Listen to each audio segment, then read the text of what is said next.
Neeceelexy, unleash the power of your creativity.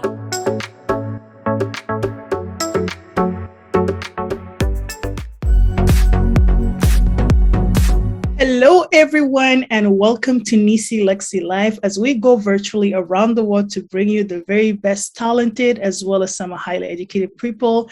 And today with me, I have a very special person who is joining me from Kampala this morning. She's a blogger, a YouTuber, a mental health and sexual reproductive health founder of the Mental Health with Nyibol. Her topic kind of covers surrounding mental health challenges in general and also what to do better in order to kind of help you overcome your mental health, and also aim to discuss these topics because, as we understand, mental health topic is a very taboo when a lot of people don't know how to get help. So she is the voice and she has an expertise and knowledge around it. And today I'm very excited to be having her here today because she is the woman who's going to be helping us and giving us the answer as to how we can cope with our mental health and how we can also collectively as a community to be able to do better. Without further ado, let us welcome the woman of the hour, Nyibol. How are you doing? I'm okay, Neecee. How are you? I'm fine, thank you. First of all, welcome. For those who are basically our Canadians audience and some of the people around the world, we wanted to know who is Nyibol. Basically, tell us. Thank you for hosting me. My name is Nyibol Rachael. Yeah. And I am a mental health advocate. I'm passionate about mental health. Yeah. What else? I like to read and write. So I guess the writing comes from the reading. Yeah. And I like to talk about sexual reproductive health a lot because you've seen our community, young children, sex is such a taboo that people are not able to speak about it. Mm-hmm. And it's causing a lot of issues. I think in June, was it June or May, the Ministry of Health came out and said in South Sudan, we had 39,000 HIV infections of young people. So sex is a taboo. Kids are messing up. They do not know what to do. When they mess up, they don't know who to talk to. So for me, partly, that's why I talk about reproductive health with young people. Mm-hmm. And then mental health. I guess for a long time, I had mental health challenges as an individual, but I had no idea what they were. I felt like, I'm facing this and just weak, perhaps. There was a point in my life when I was suicidal. I tried to take my life, but I was still in primary school, but then it was passed off as the devil. People who pray a lot. Mm-hmm. No, the devil is saying that you're such a bright girl. He doesn't want you to do well. They prayed for me, and then I went to the hospital. They told me I had malaria plus. And so we pushed it off. But then in 2019, when I joined campus, my first lecture was psychology lecture, right? Mm-hmm. So, and then this guy, he speaks of depression, and I'm like, oh my God, there is a name to this thing. I am not crazy. These things actually happen. Mm-hmm. So for me, that's when I started, because I realized I might not be the only one that doesn't know these things. So many people out there could be. At the time, I didn't know what to do about it. But then a friend was like, you have that one video, why don't you put it in YouTube? And then that's how YouTube basically came in the picture. Yeah. Yeah. And then on the other hand, I guess I write. Initially, I was just doing fiction, as doing love, heartbreaks, and what. So my first book is called If Only I Had Known, right now. Yeah. And then I've done Fight Worth Taking. And then my latest book that has really been criticized. Mm-hmm. I don't know if you can see. Yes, that's the one. Yeah. Yeah. So it's been a beautiful journey. So I guess that's who I am. Awesome. So this is such an incredible journey, kind of using your own lived experience to be able to be like, okay, you know what, there's something that I was feeling but didn't understand what it is, and actually finally putting a name to it. And now out of that experience and you getting the knowledge about it, and now you're trying to spread the word and educating people also around it. And also the love for writing, and you also be able to take that passion and make it into book and publishing it. I just wanted to also ask you, what got you inspired to become an author? Because I know writing could be, you can write, right?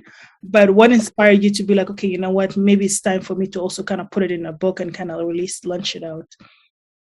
Okay. So first of all, I look very talkative, but in real life I'm not. I'm an introvert. So there was a point when I finished Form 6, I did Form 6 in Uganda like in 2017. Yeah. And 2018 I couldn't go back to school because of challenges. And you know, when you sit down home, you're not going to school, like I was depressed. I became really thin. I had so many things I was going through. And then my cousin, her name is Margaret, she had started campus, Mhm. and then she had a laptop. But then I used to scribble in my notebook. And then one time I got this idea to just write a story down because events were happening in my head. I'm like, I need to note them down. So I Mhm. write them down. Then I realized, whoa, I could make this a book. I could make it a story. I didn't even say a book. I said I could make it a story.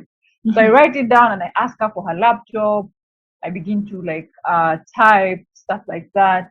Then as time went on, I could publish it, like, because I had stuff I wanted to say, because as a reader, Mhm. I absorb a lot from the book of information, but I'm also not that kind of person that will go and talk to people and tell everyone what I've read. So I was like, what's the best way to like pass on this message? Because I needed so much to pass on the message, but I didn't know how to, and I had the challenge of being afraid of speaking to people. Like Mhm. I didn't know, I wasn't comfortable with speaking to people. So I thought the best way is put it in a book. Nobody's going to ask me anything. They'll read it. Yeah. Yeah. So I thought, okay, I'll put it into a book someday. But Yeah. then I think the time, there's a point I came to now the university I'm in, and then I met this guy and I was telling him about, I didn't know what I was telling him because it was the first time I met him, and somehow it slipped. Like I was like, he was like, oh, and I have my book on Amazon. I actually told him first I'm working on something and I Mhm. would want to make a book. He's like, oh my god, that's great. Why haven't I need a copy? What? And I'm like, um, not that good. He's like, it's okay, you need to print it and stuff like that. So Yeah. I go back home, I come back to town, not the same day, of course, but Mhm. then I print, and it's like, it was just like a pamphlet. It wasn't really a book, it wasn't binded properly. But Yeah. I felt very excited holding those papers in my hand. Yeah. And then he liked the cover. I asked somebody to do for me a cover and I paid them small change. Yeah. 15K, that should be like $3 Mhm. US dollars. So they do for me a cover, I put it on, then I print 7 copies, I take them to an event and I sell them for 15,000 each. And Mhm. people buy my Oh. first 7 copies. And people are really excited for me. Yeah. And I guess people started asking for more. So I kept coming back until my book reached one guy. His name is John Penn. Yeah. And then he's like, oh, this is actually a very good book, but this is not how you present it. It needs to be binded well. It Mhm. needs to be, there's some editing that needs to be done. So he helped me with that. And yeah, that's how the writing journey. Wow, I love this story, like you are such a go-getter.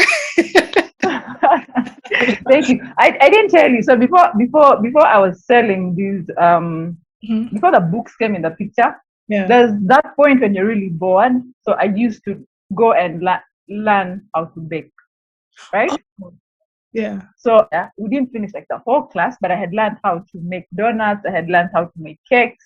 Yeah. So before the books, I would make donuts and Mhm. hawk them. I tell them I'd move with donuts and I was looking crazy. I'm like, which South Sudanese does this thing in Kampala? Everybody's at their home. You're here looking like a beggar.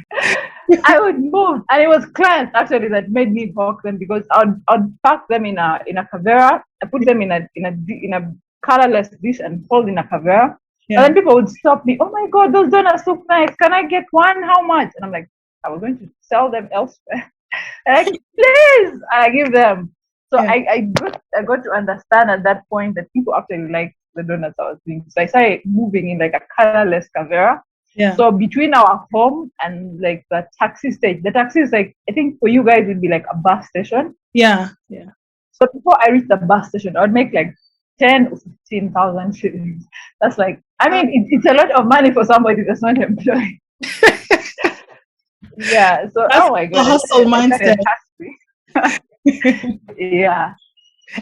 Honestly, this is how all entrepreneurs started. It's just like when you have an idea, it's kind of teaching you how to run a business before becoming the business owner. But then you understand, okay, there's supply and demand and how to satisfy your customers and knowing that what type of things they like.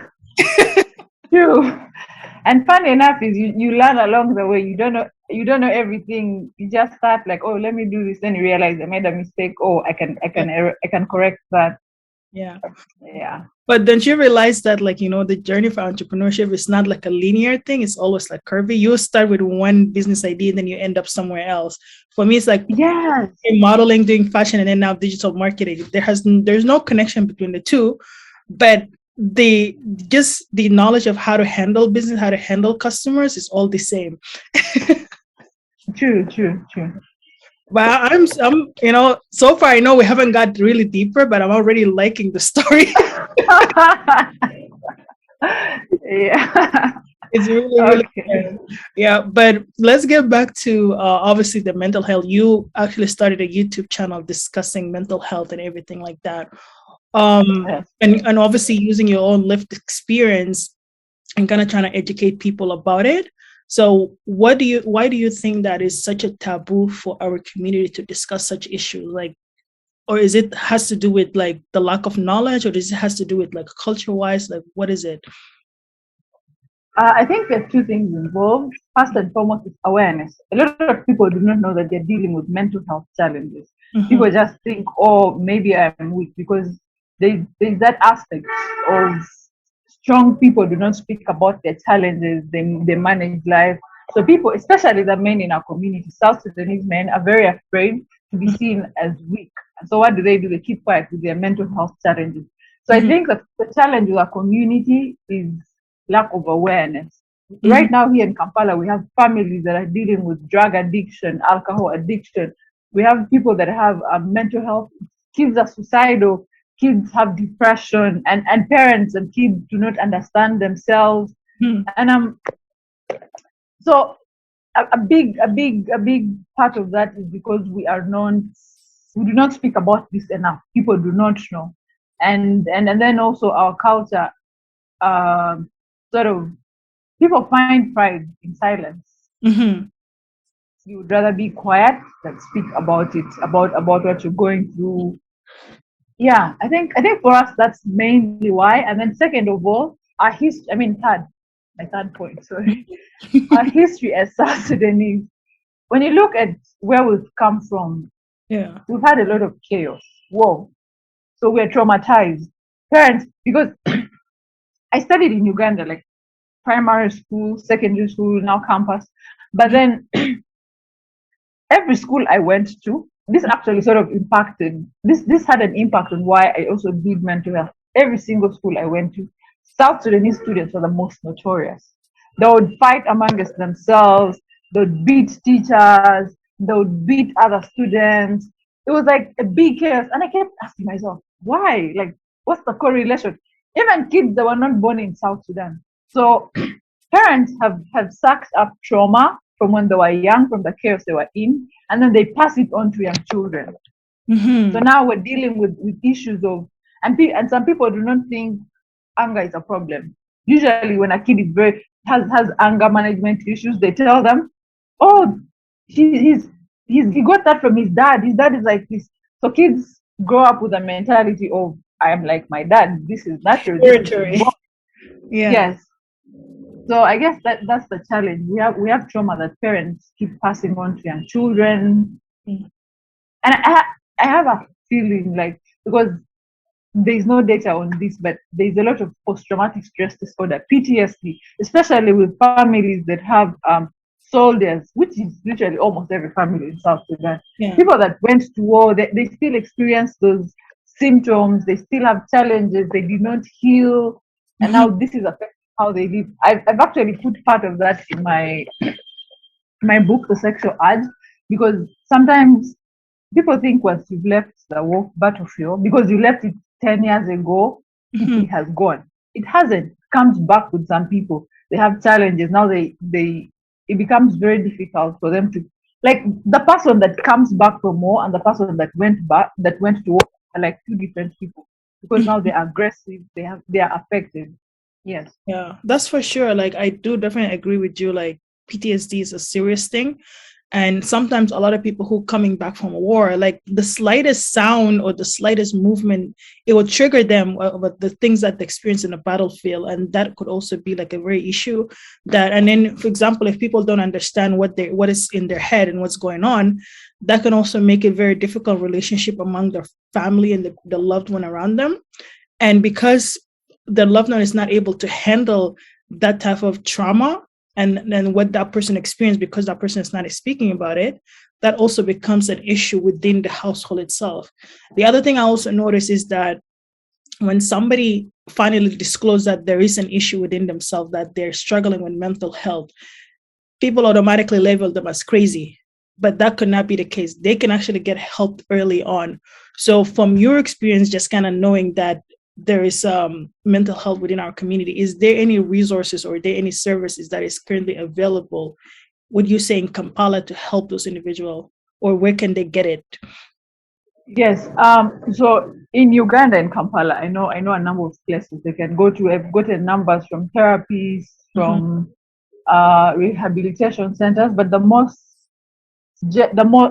simplest, the easiest place to go to is called Butarika National Referral Hospital. So it's like a mental health hospital that I think I have so far referred about 7 patients, but most of them are dealing with alcohol addiction or drug addiction.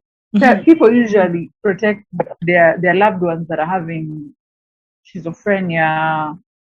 It's very difficult. It's very difficult for them to accept this person is affected and we need to take them to the hospital, because they don't want to accept that this person is mad. You know, the words we use, right, stigmatize people, because instead of saying this person has psychosis or this person has schizophrenia, we're saying mad person. So people are like, no, my brother is not mad, my sister is not mad, they can't do that, we can take care of them here. But then and I feel like the benefits of this, I'm going to try to find a way to connect with all the people that have done this, that have gone to Butarika, for them to be able to share the experiences, because I feel like a lot of them have good experiences, because they are professional mental health practitioners at the hospital, and it's quite affordable. It's actually supposed to be free, except if you want special treatment, but there is free help at the National Referral Hospital. Although, of course, it's far, and our people, it's very difficult for them to accept such things. They would rather somebody goes to the clinic near home and come back. But then clinics are not made for mental health challenges. And I think the other thing is, especially back home in Juba, I don't think there is a mental health hospital.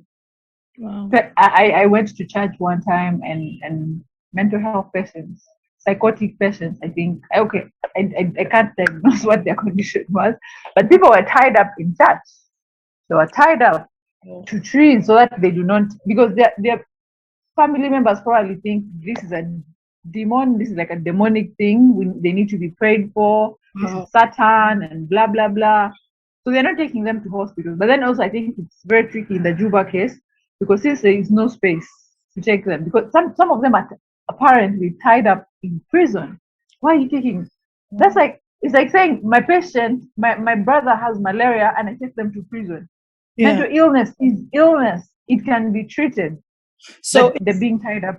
With this kind of conditions, obviously this is a severe condition where lack of knowledge is the key thing here. They don't know how to treat these people. They don't know how to handle them. So they put religion as a source of solution. Obviously, religion is good, but it doesn't answer all the questions when it comes to mental health. So is there any like doctors or psychiatrists that are providing like workshops to educate people about it? Like just even are they hosting any workshops? Because obviously this is something, if the community doesn't know how to handle this, what are we doing to make sure that a lot of people know about it? Are they hosting any workshops, sending pamphlet or things like that? I'm not sure of the situation in Juba because I'm in Kampala, but in Kampala, yes, these spaces happen. I am actually planning to do, but then the next one, because I'm planning to do. Okay, right now in Kampala, there's a very big challenge. It's not just Kampala, even in Nairobi, in Nakuru, there's a very big challenge of revenge porn. People are sharing people's nudes online without consent. Wow. And it's affecting people. One of the girls was really suicidal, and then they helped her, but then her dad was also suicidal. So he was saying things like, "Oh, you've ashamed me. Now I cannot stand in front of my family members anymore." And so individuals and families are being affected. So I think like the next 2 weeks, I'm trying to do like a mental health space Yeah. for, but it's going to be for the general public. I don't want it to be because I feel like if you say it's for the victims right now, they're going to it's going to be difficult for people to come forward. Yeah. So we are just going to be talking about revenge porn, mental health effects, how it affects people, how people can protect their loved ones that have had these challenges, and then also discuss a bit of the law in Uganda, because it's a crime in Uganda. People should, but I feel like victims do not know that this is a crime and I can look for help. Mm-hmm. And then also some of the young people that are doing these things do not know that there's a law against this. I could actually go to prison. Yeah. So we're going to try and get that aspect of law, the current law in Uganda. So and then since this is also happening in social media, wouldn't you also think that hosting a social media live event and actually talking about it in videos, or even like raising an agenda to like promote ads to discuss about this, one, would it be helpful as well? Since they are posting on social media, then you can do like a Facebook campaign on it and getting people to also know about these issues and their rights.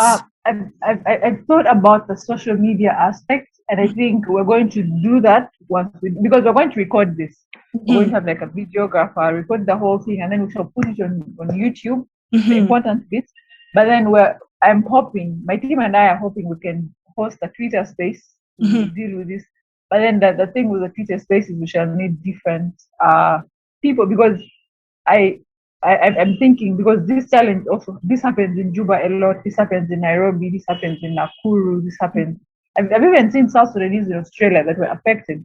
So I would need to like sort of get, I'm thinking maybe we'll need experts from each area so that they discuss the specific challenges in that area, because we're also looking at the aspect of, because some of these people are hacked.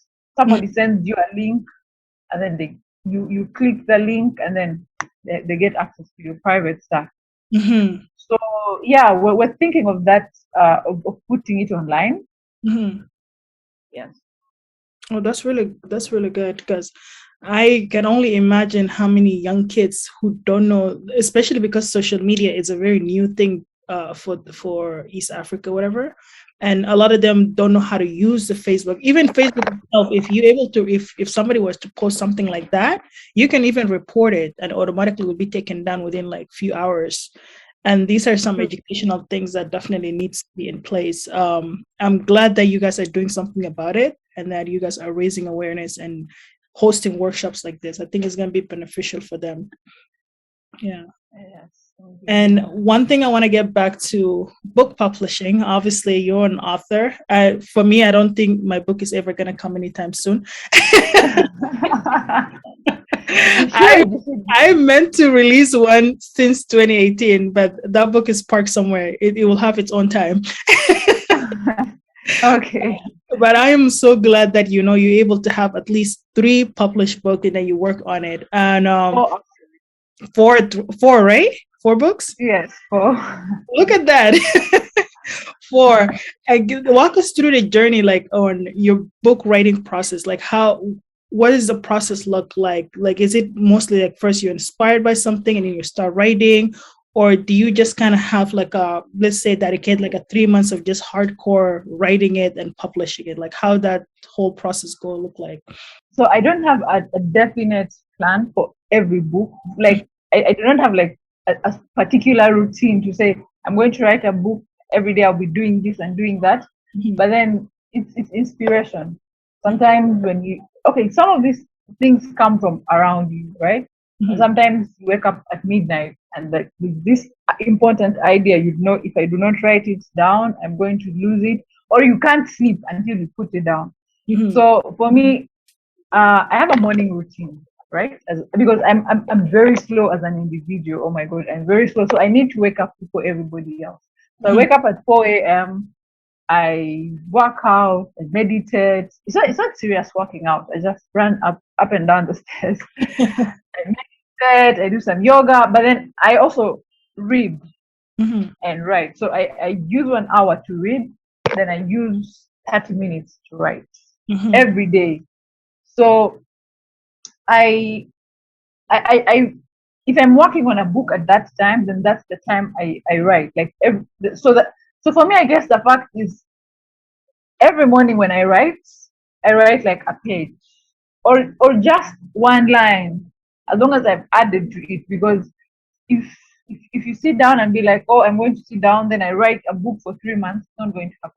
So for me, it's just waking up every morning, writing something, putting it down. But I guess the biggest aspect comes from starting, right? When you start a book. Now me, it's the moment I start. Like if I say there was a girl, her name was Neecee. She was this tall. She was this. She was this.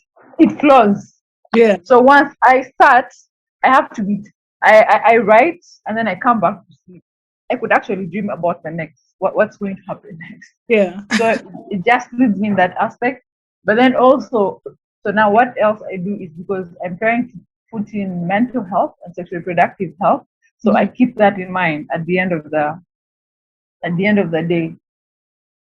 Yeah, but I don't have a very particular plan, I guess. It's just waking up in the morning and writing. But then maybe it's also because I journal a lot.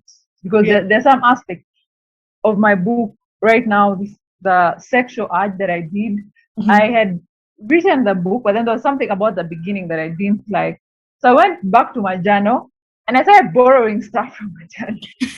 And it's creative. And that's right now, that's like the most shared part. Like on Facebook, people that are trying to quote me, that's like the part they get. And they're like, oh, the sexual art. And I'm like, oh my God, you guys need to read the whole book. That's really amazing. And I hope they actually read it and give you like an honest feedback and be like, okay, we need more. Because I feel like with books, it's sometimes for me, book is like my mentor, because when I especially starting with the whole entrepreneurship journey, I couldn't afford to pay somebody to teach me how to run business. So I rely on books to be like my mentor, and I rely on other YouTubers to be able to to guide me how to go about things. So having publishing a book, sharing your ideas, I'm pretty sure it's going to inspire somebody, and somebody can read it and be like, wow, I did not know that this is how things are done. And now they can be able to be like, oh, thank you for Nyibol for, actually sharing this knowledge with them. Yes, I've had actually a couple of people walk up to me and be like, right now I'm helping 3 girls work on their book projects. Yeah. But then I'm of course not charging them because they're just starting out. And I guess the beauty of this is I'm giving people the help I didn't get initially. Yeah. So it sort of helps me. But then it also gives me ideas, right? When somebody's doing something and then you realize, no, that's not how you do it, but do it this way. Yeah. And then even their story sort of also can help you start something else. So people are giving me feedback, and there's a girl, okay, it's not for sharing today. Yes. So yeah, people are. But then now, I guess the most challenging part, I don't know if you get this as an entrepreneur, as a girl, but you have clients, right? People that buy your book, people that really support your book. I find it very easy to believe my female clients because they're just buying the book, they want to support you. Yeah. I have a challenge with my male clients. Somebody's going to buy a book and then expect a relationship from you. They're like, oh, but I've been supporting you, but I've been doing this, I shared about your book. And I'm like, am I going to marry everybody that buys my book? But that's for me. The way I deal with these is, like I said, business is business. I don't mix business with pleasure. So no. Yeah, no, but they get offended. South Sudanese. Yeah. Our people. So for me, that has been the biggest challenge, because now you're like, oh, this client wants this, but I don't know what they want out of it. And then what has helped me, especially in the Kampala context, that I do deliveries. I never now go in person and be like, oh, this. Initially, when I was starting out, I didn't have the luxury to do that. I had to deliver and then get cash. Yeah. But now I think I have more authority. I tell people drop the money on my mobile money. Yeah. The staff border person will bring it to your place. Yeah. And so I eliminate that. And then maybe social media, it gets difficult, but social media you can do it. You can block people, you can do what. Yeah. But it's very bad. And if any South Sudanese is watching this and you're a guy, if you're going to support females, support them because of the work they do, not that you want a relationship. It doesn't make sense. It's not transactional. There's so many of you like, and they don't even mean it, right? They do not really want you. They just want, I don't know if it's prestige or I don't know if people want.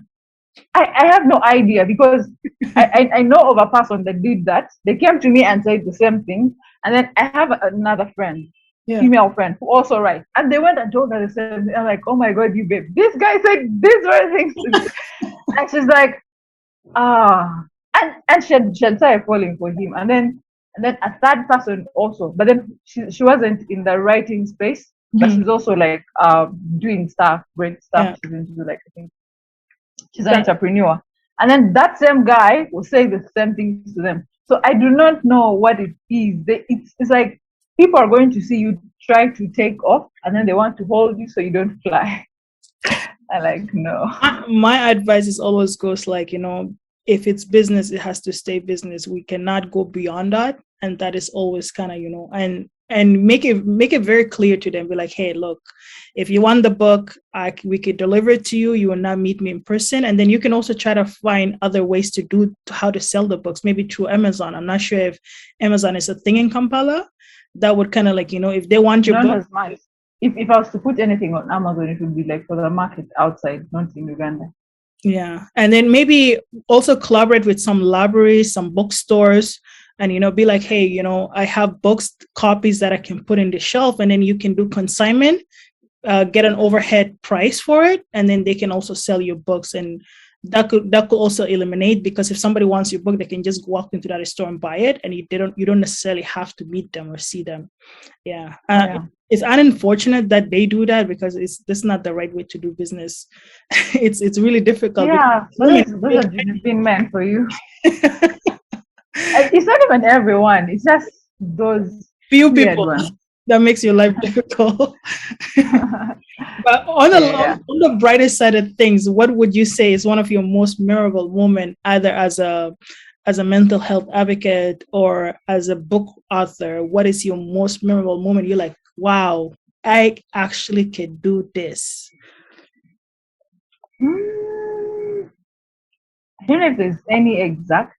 I think for me, the most memorable moment for me was actually that day when I was in the lecture, right?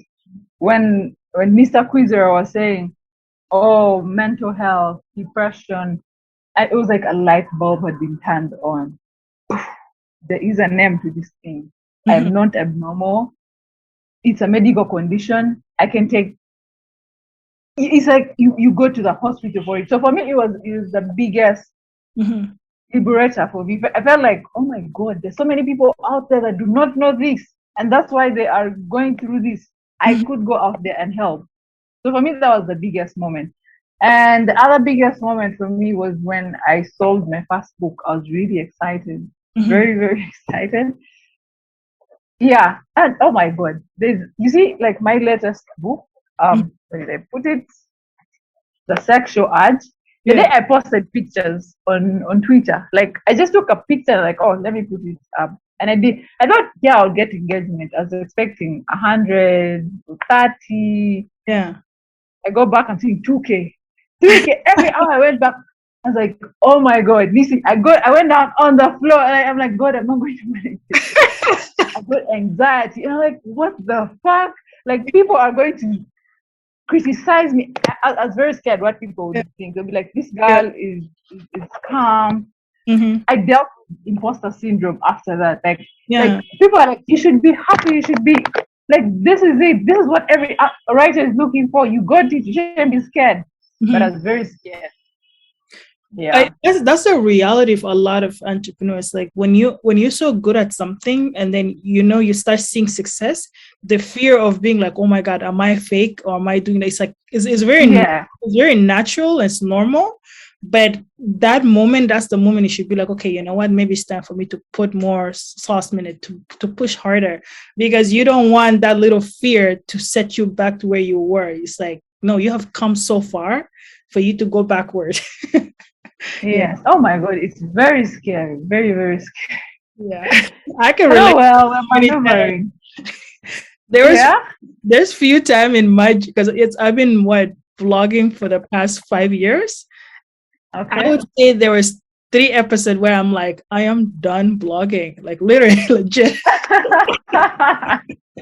I want to hold it.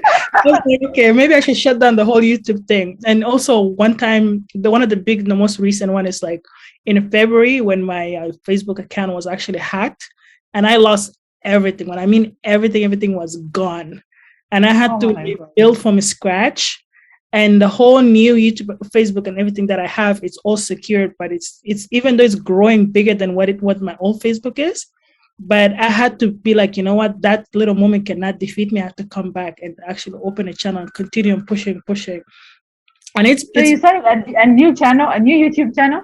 a new YouTube, a new Facebook, everything this Oh year, my God. February, yeah. But because I already have a lot of followers and fans that knew me from before, so it was easy for them to come back and find me. But these kind of things that when happens to you as an entrepreneur, you don't know what to do. Like that whole 48 hour, it was the most saddest period. I was like, oh, maybe I'm Oh done. my God. Yes. Do you know how I started YouTube in 2019, but Yeah. I haven't made 1,000 subscribers yet. I haven't made 4,000 watch hours yet. So Yeah. I know how hard that is. And for you to lose everything, oh, Yeah. I could run mad. I could run mad. I would walk naked. I It's don't real. know. My family were like, this is just social media. Why are you crying? They don't get it. They don't see the work you put in. The time. Oh my God. Oh But my I am God. the sweat, the effort, and the fact that sometimes you don't even eat or you sleep. You actually there editing all of this stuff. They don't see the hard work. But I'm glad I'm back, because you obviously throughout your journey you're gonna reach a point in your life where your name is very recognized, and that whatever happens, you're getting back with experience. You're not getting back from point zero. So your stuff is actually going to be 10 Yes. times better than what it was before.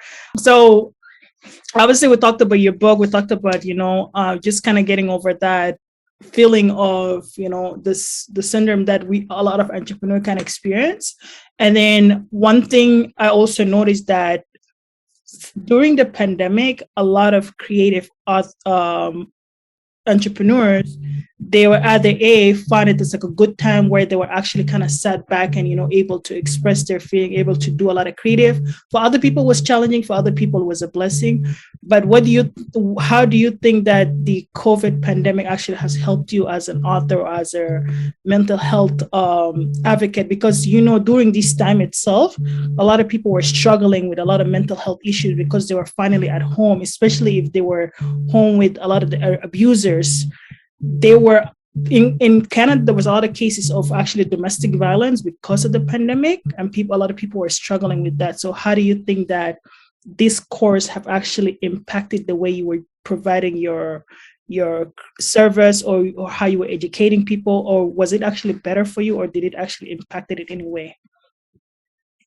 So for me, I think I went into hibernation during that time. I didn't write, I didn't film, but then when we're ending, because so what I did is I'm a medical student. I study clinical medicine.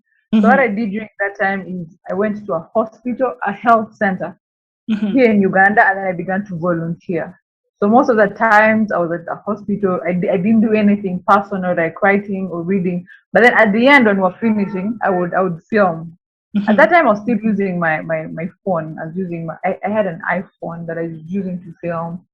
So for me, it helped. And then it was a terrible time, to be honest, with a lot of people. Mm-hmm. We had a friend who ended up taking her life. Things were not really well for them. And so I knew that was like a terrible time for everyone. So my friends, okay, people find it very difficult to speak about their mental health condition. But the beauty about being in a friend circle where people know that this person does this, people started reaching out to me. They would come out to me with their challenges.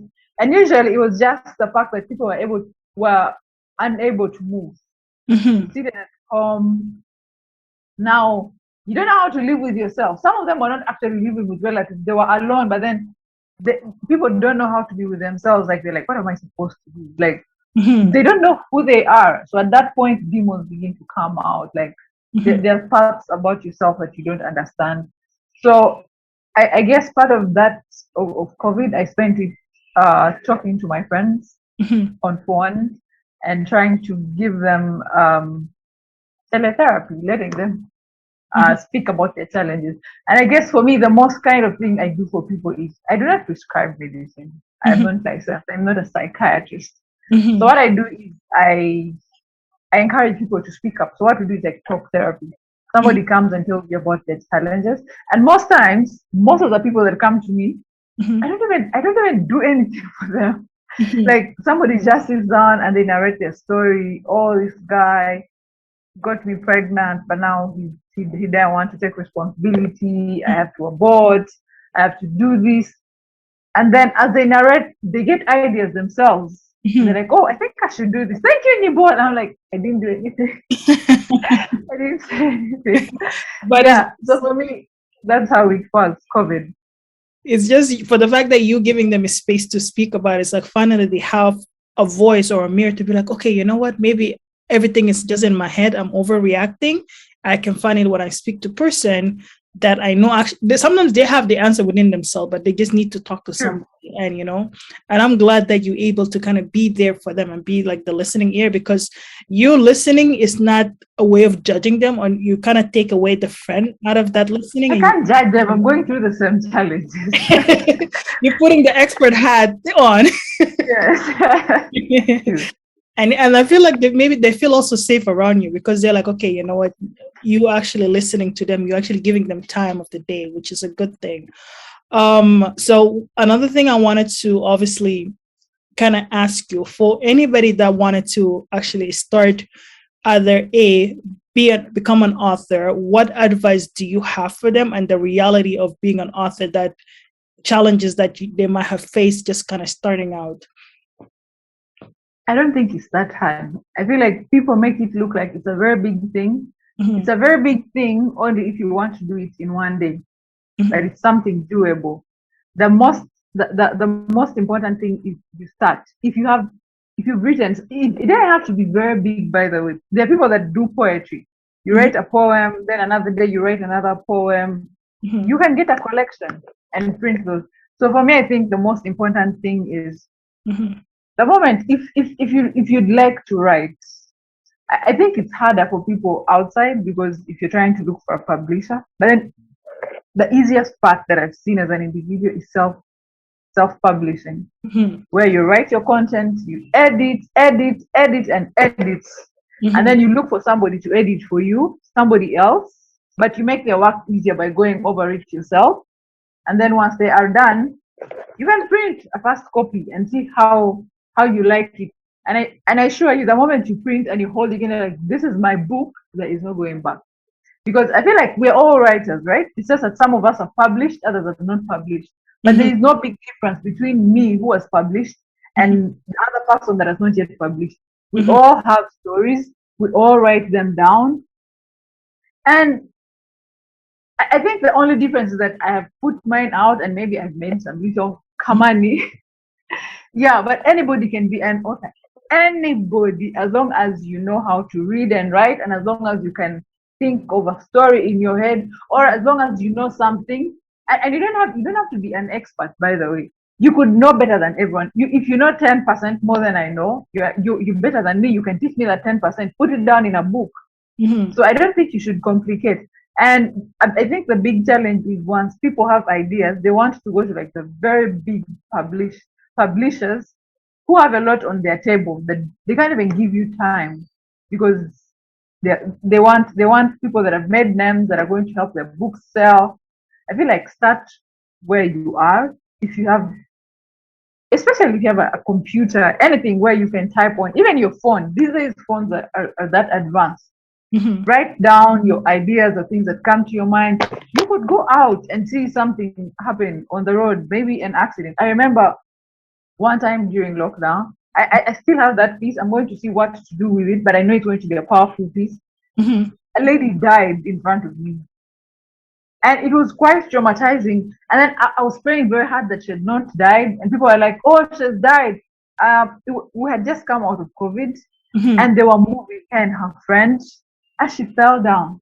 I think she had a Mm-hmm. heart attack or something. I have no idea. Mm-hmm. And then people started gathering, and like a lot of things happened.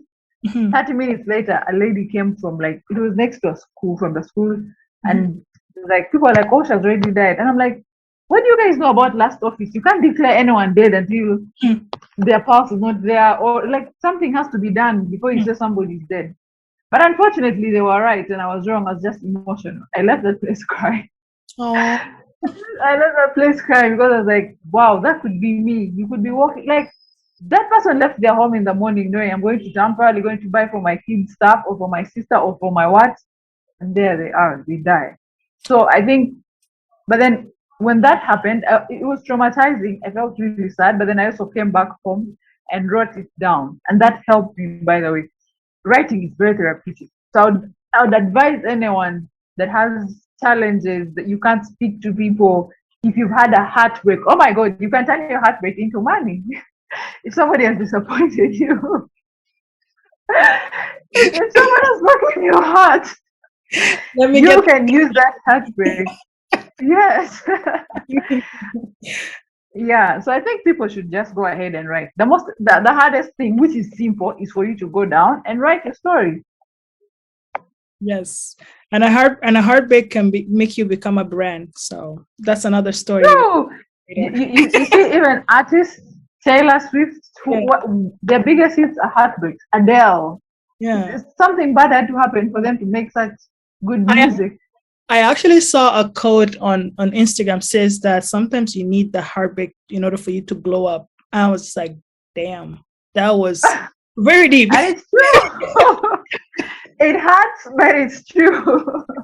And then another one says like how most women after breakup they glow up very different. It's like even their type is no longer their type anymore. I know you go to a different level. Yeah, because it sometimes because that pain you kind of just be like, okay, you know what, I don't want to go through it again. I want to be better than what it is. So you start working on yourself. You start doing self-care. You start glowing. I wish I had done that earlier. Now I once liked a guy. Yeah. I hate that I hope he doesn't watch this. Let's put no name, but let's talk. Yeah, I once liked a guy who didn't feel the same, but who also didn't tell me they didn't feel the same. Yeah. So I kept seeing red flags, and I acted like a Chinese collecting red flags everywhere. And I'm like, oh my God, this guy, like, you text someone a very long paragraph, yeah, and the answer was one word. And you're like, oh no. Or sometimes they take 4 days. I'm like, they're probably busy. I'm explaining for them.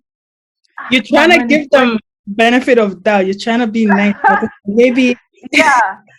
And I wish I had known. I mean, anyway, it's a learning experience. Now I'll never shoot my shot. Oh my God, I'll never shoot my shots, man. Now you know better. You're like, okay. As soon as you start noticing those red flags, you're like, not again. Yeah, not again. Yeah, but I wanted to ask you. So, what can we expect from you for the next 2 years in your journey? The next 2 years? Oh my God! Oh my God! First of all, on my YouTube channel, I'm going to work on. I'm planning.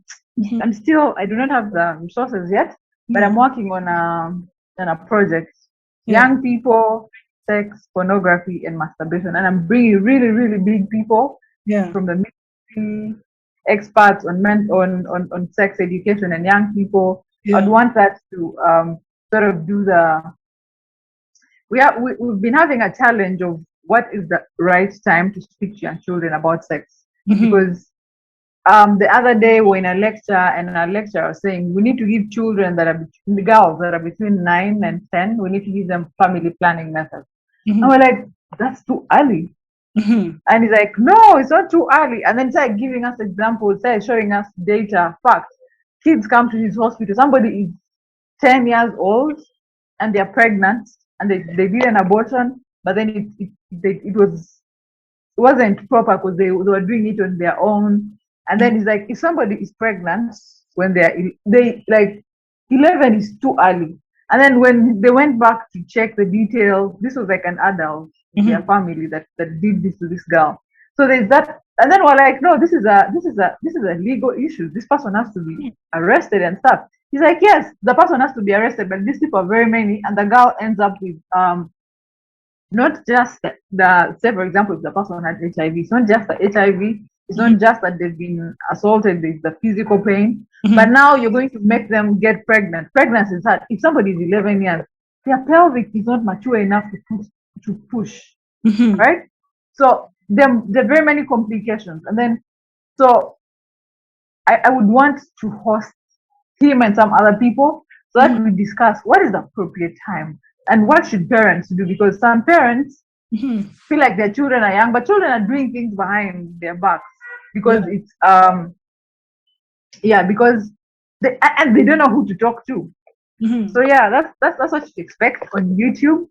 And then hopefully, because I'm getting done next year, early next year, I'm hoping I can go back home, South Sudan, and start like a mental health medical facility.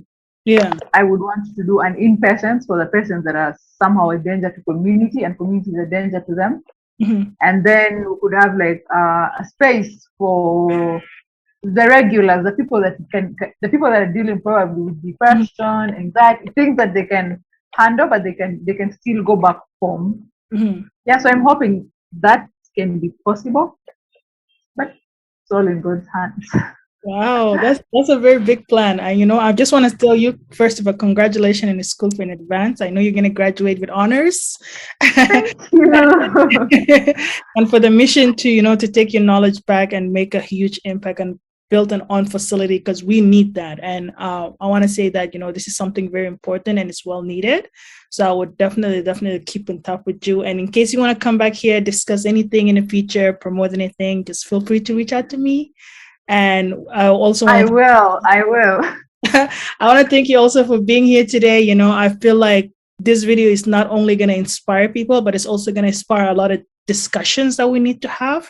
And it's also going to start elevating and kind of bring and highlight some important things that we need to do better as a community. And I just want to say thank you for being here today. Thank you for hosting me. You're most welcome. Okay, have a great evening and we'll talk soon. All right. Bye.